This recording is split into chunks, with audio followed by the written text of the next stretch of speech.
What's going on, guys? It's your boy Shady Mike Gaming, and welcome to today's video. I've got a lot of really cool stuff coming up for the channel: mod showcases, jump shot fixes, slider sets, things of that nature. But all that's going to take some time for me to edit together. So while we're working on getting that content out to you, I thought it'd be a good idea to give you my first impressions of NBA 2K23 on both the current gen and the next gen versions of the game. I definitely could have split this into two videos, but my thoughts are largely the same for the thing in terms of the things I like and the things that I don't like on both games, on both platforms. So I thought it would be fine to keep these as one single video. But before we do get into the first impressions and the thoughts, guys, if you do like this content, please go ahead and hit the like button. It helps a lot. And be sure also to subscribe to the channel with your notifications turned on, and consider becoming a member to support the channel further by hitting that join button. I really appreciate all of the support as of late on the channel. We hit 21k subs. We've been streaming. It's been lit over there too. So we've been having a lot of fun here lately on the channel. So without further ado, let's go ahead and get right into my first impressions. I will not be doing, like, you guys notice, like, I don't do a review. I do a first impression. I just never saw the point in doing a review like 3 weeks after the game's out. Like, we all already bought it, so let's talk about early. I know there's some people who are still on the fence and haven't bought it yet. We're gonna talk the way that I like to format these videos is the same way every time. First, I like to talk about the things that I like, start things off on a good note. Then we'll switch over and talk about the things that I don't like, and address those, try to be as constructive as possible, especially if these are some things that we can get fixed, right? So I like to just share what I like, what I don't like, and then at the end I'll bring everything together and we'll have a conversation about, should you buy these games, who are these games for? So first thing I want to talk about in today's video, when we talk about the things that I like, and what I'll do too is I'll make sure I specify if they apply to current gen or next gen, or if it's just one or the other. So the first thing I'm really up on is the AI, and this is for both current gen and next gen. I've spent a lot of time playing both versions of the game. Current gen I've been playing on PC, of course, and then next gen I'm playing on the PS5. I'm noticing a significantly better AI gameplay, and this includes things like off the ball movement from the CPU. This includes dribbling from the CPU. Both of these games, in terms of next gen and current gen, just have a much smarter and more challenging AI that, in my opinion, really brings the game to life. I don't feel like I'm playing against that brain dead AI that dribbles the ball out until there's 2 seconds left on the shot clock and then shoots a 38-foot 3-point shot, right? Like, the way the CPU gets into their sets and does what they want to do and attempts to execute an offense is just really a breath of fresh air. And the 2K development team, Desar, all of those guys that work on that logic on the back end, they've said that these systems have taken years to implement, and that this is going to be the first year that they really start to blossom, and you can really see that there is a noticeable improvement in CPU AI. It just seems like they know what they're doing and they know what they want to do. So I hope that comes off really positive. I can't tell you guys how much it brings the game to life. The next thing that I wanted to highlight, especially coming from someone like me, are the new jump shot signature shots, the new animations and that nature, like all the new signature shots. 2K did rename all of the signature shots, and that's kind of annoying for someone like me who has to go find all my old releases and combinations and things of that nature. But it's perfectly okay. We're doing it and we're working on it. But they've also added a plethora of new jump shot animations, which are incredible. Joel Embiid has one of the most amazing signature shots we've ever seen in the game. It has like a variable base where he just has a different base sometimes, and it's super cool and super realistic. Damian Lillard's new signature shot is incredible. I have to think about some of the ones that I like the best, but they are all, there's new ones. There's a new Zach LaVine layup package I think I'm going to use for everyone in the NBA at this point. Like, it's just they did a really good job actually going in and getting some attention to detail in terms of the new jump shots. Now, most of them aren't anywhere near as good as mine, and that's just me being honest, and you guys know that. And but you know, the ones that they did do and really took the time to put the effort into and add new animations. There's a plethora of new jump shot animations. They look really, really good. We're still going to be here doing jump shot fixes. You guys have been bugging me for, you know, KD and guys like that. And trust me, I'm working behind the scenes to get, you know, a lot of guys that need to be updated. But, you know, for a lot of the guys that got updated, it's just way better out of the box than it has been in years past. So special shout out to them for the attention to detail on the new jump shot fixes. Eras, NBA 2K eras. Oh, and I'm sorry.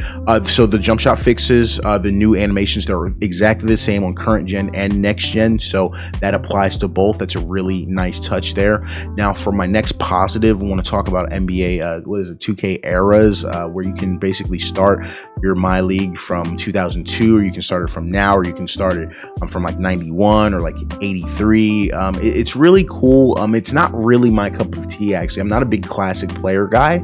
But it's really cool, and you can tell they're updating the rosters every day, adding more and more classic players. The effort that they put into that mode is real in terms of different scoreboards and different presentation styles, and all the rule changes and the rebrands and the new jerseys and them being the Sonics and then them turning into the Thunder and the Bobcats pulling up, right? Like, all of that is really cool, and that is no joke.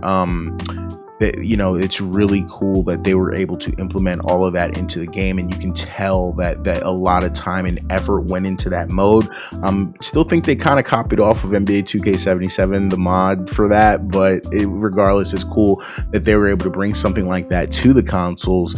You know, the only thing about that is it is held back by some real life stuff, right? Charles Barkley's not in the game. Reggie Miller's not in the game. They're missing Andrew Toney from the '83 Sixers. So, you know, stuff like that, it kind of stinks, but I know that that's kind of out of 2K's control.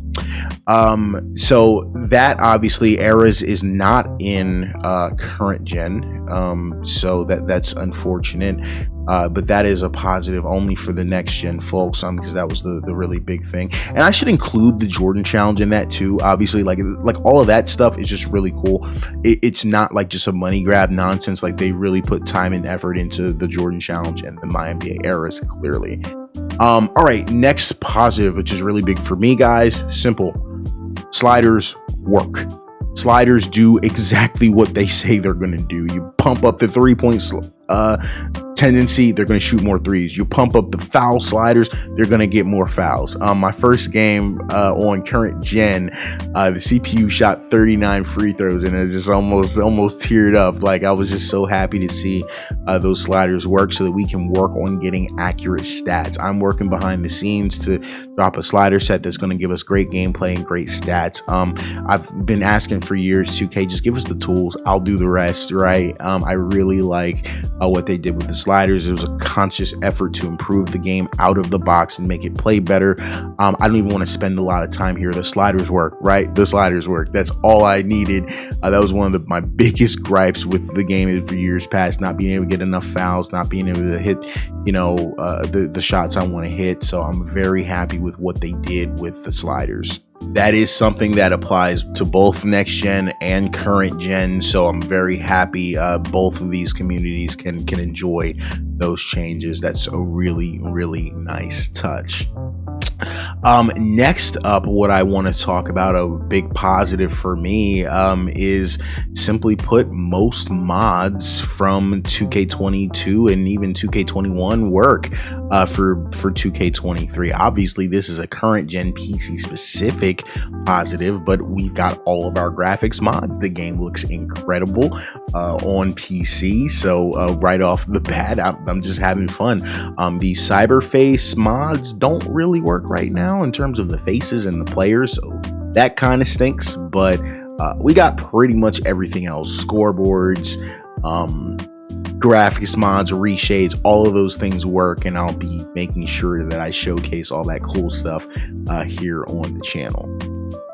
All right, so next I want to transition, and this is, I hope, you know, I never want to make this part of the video too negative, but guys, I'm willing to say things on YouTube that other guys aren't willing to say, so I'm going to be open, honest, and transparent. I think that's why you guys appreciate me. So now I want to talk about my biggest issues with the game, and with both games, and we will go into detail there. So the first thing that I really don't like, and this is a current gen specific issue, is just that I don't feel like the current gen got a lot of attention to detail changes. It just seemed like there were things wrong with the current gen version of the game that it's just like, if you played the game for 5 minutes, somebody should have picked up on this. We talk about the Keegan Murray cyberface situation from stream, which was very disappointing. There's nah, there's no way. What is this? There's no way.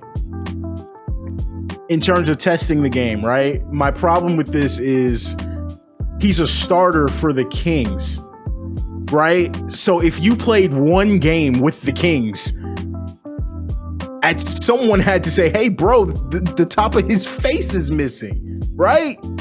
We talk about certain animations and glitches not playing out the right way.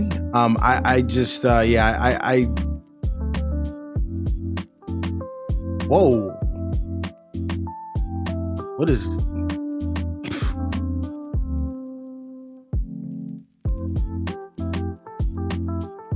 Oh man.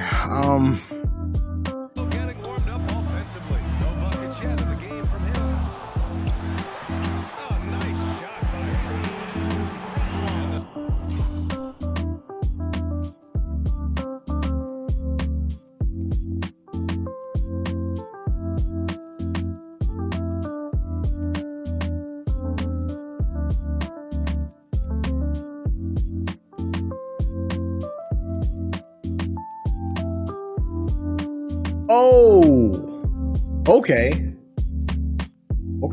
I thought something looked off in normal motion, so we'll just act like that did not happen. Okay. There's guys that are just outdated and not updated. You talk about the Paul Georges of the world. You talk about the Tobias Harrises of the world. It's unacceptable for them to look the way that they do when you're charging $60 for the game. For the guys, I don't think Paul George...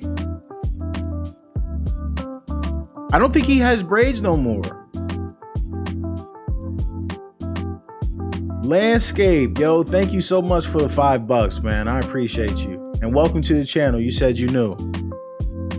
Welcome. Right, I thought Paul George had like a normal haircut now. So they should have got rid of his braids. Like it was last year in the playoffs he didn't have braids. So why would you not? I don't want to harp on this too much. It is what it is. 2K's focus is on next gen, but we got to understand there's still a paying customer base on the PC and the PS4 and the Xbox One. And I thought that from an attention to detail point, right, I felt like we deserved better this year. So that's an issue that only applies to our current gen folks. What I will say though, because this is still a positive, because I mentioned it, a lot of that stuff can be fixed with mods. So if you're on PC, then it's like, I can get a Tobias Harris cyberface. There's already some out. But if you're on PS4 or Xbox One, that generally sucks, because you can't change those guys' faces. There's literally nothing you can do. So I wanted to point that out. Attention to detail, a lot of that stuff, the changes that, new faces. I'm thinking like Reggie Jackson wearing his glasses, the center from the Magic, Wendell Carter, he's updated. I don't think he's updated in current gen, things of that nature. So just some attention to detail stuff on current gen that didn't get touched up, that should have been touched up.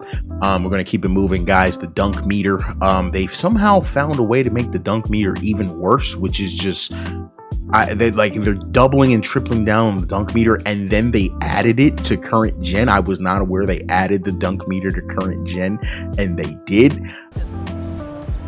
I like that pick and roll, angle pick and roll. Wait, I need to come over here. They added the dunk meter to current gen? What? Wait, what? I was not expecting that. Of all of the things they could have added, they added... Bro.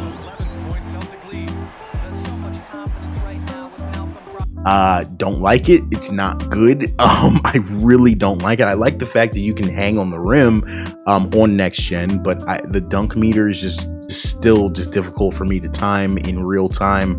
I mean, it's like too small. So it's just annoying, but they did add a mod for PC that made the dunk meter bigger, so I'll be looking forward to that.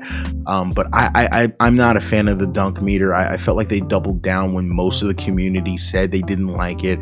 I wish they gave us just an option to turn it off. That would alleviate all of my concerns there. So yeah, that kind of applies to both. I don't know why they added that to current gen, but they did, so here we are. My next issue with the game is, and this is right now my biggest issue, and I am going to double and triple and quadruple down on this. People on Twitter keep saying I'm wrong, and I just think they're not here with me yet. I think people are going to see this. I think 2K23 took a severe step back in terms of handling and dribbling. I don't know why people aren't talking about this. There's an input lag when you're trying to do step backs, where your step back will trigger literally almost 2 seconds after you do the input. They completely revamped dribbling. It doesn't look as good. It's not as smooth as it was in 2K22. And I don't know why it's taken the community so long to catch on to this. And a lot of people are saying, oh, you just don't know how to dribble. You're not a dribble god. Watch the tutorial. So maybe I gotta get on here on YouTube and watch some YouTube park dribbling tutorials. But no, I'm talking about the actual way the players move. It's janky, it's weird, the ball is skipping all over the place. Sometimes it looks good, but a lot of times it doesn't. I'll make sure I have some B-roll footage in the background playing so you can see exactly what the heck I'm talking about, because I have no idea why people aren't talking about this.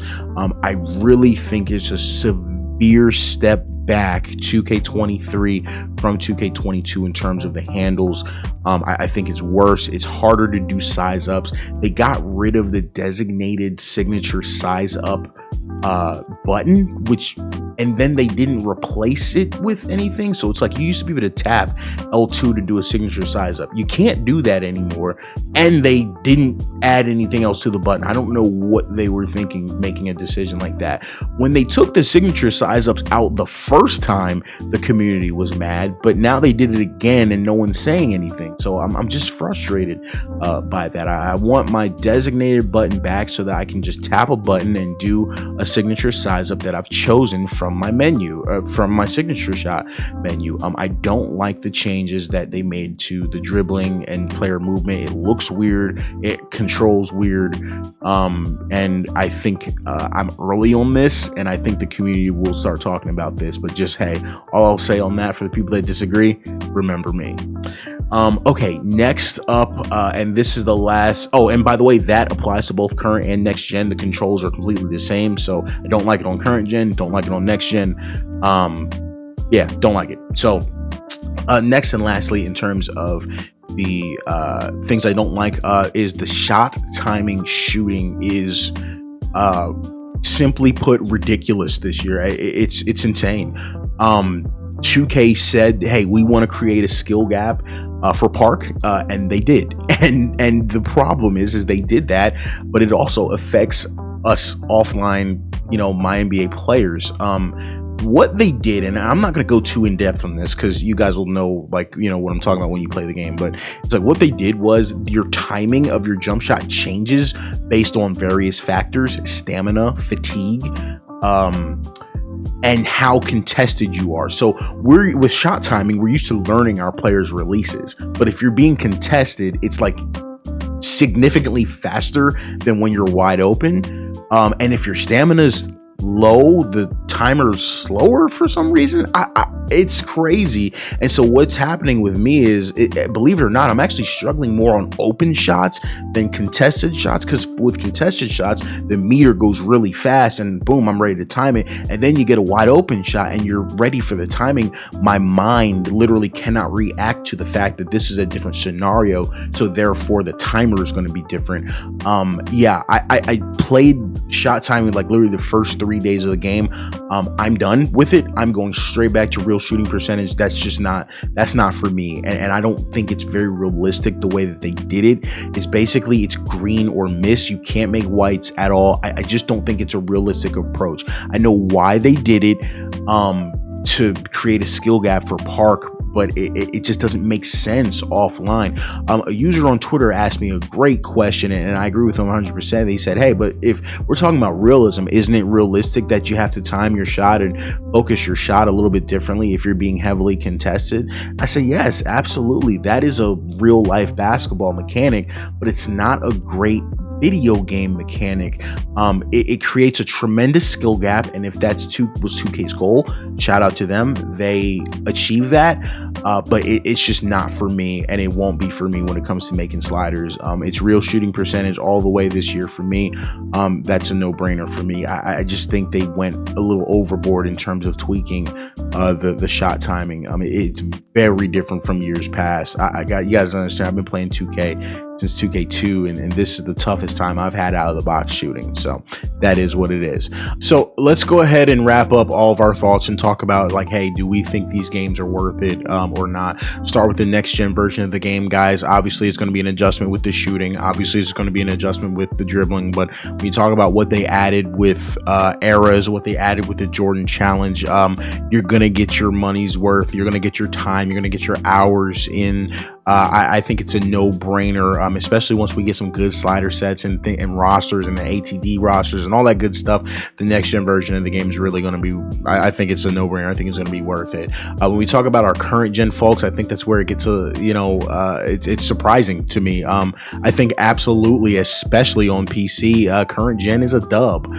It's the gameplay improvements, just literally 2K22 with improvements, more jump shot animations, better gameplay, better AI. It's just an overall better game. This is a win for the current gen folks, and I would go as far to say this.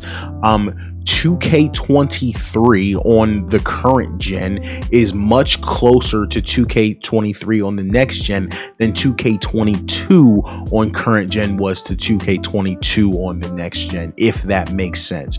I'm shocked. I can't say that 2K just mailed it in on current gen. I think they brought as many improvements to it as possible, and I think they did a really good job. So it's up to you guys if you think it's worth it. But hey, I got no problem saying I think you guys will enjoy the game this year, regardless of where you get the game. But I just want to make sure I pointed out some of the things I liked and some of the things that I don't like, and I hope that was able to help you guys make whatever decisions you guys are going to make going forward. So make sure you guys keep it locked to the channel. Follow me on all my socials at ShadyMikeGaming. Got a lot of fun content coming up on the channel, and if you made it all the way to the end of the video, I appreciate you. But other than that, guys, it's your boy ShadyMikeGaming. I'm signing out. Peace.